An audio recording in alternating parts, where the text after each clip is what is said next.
现代台语版圣经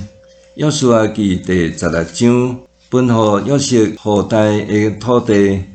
约瑟的后代抽签所得到的地，是对瓦郡耶利哥的约旦河起，用约旦河东边的河水做边界。往北经过旷野，直到伯特利的山区，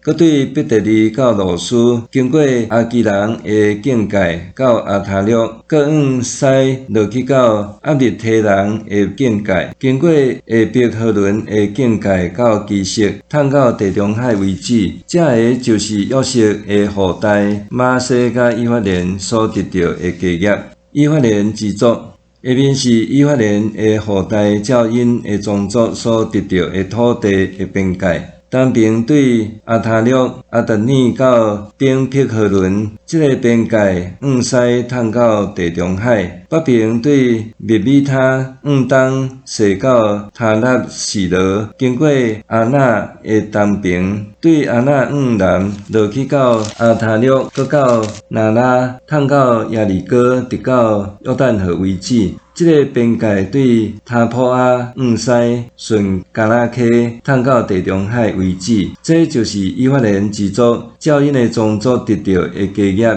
另外，伫马拉西人的境内，将几个城甲附近的庄舍分予以法莲人。以法莲人无法度将住伫基色的迦南人赶出去，迦南人住伫以法莲的中间做苦工服侍因，直到今仔日。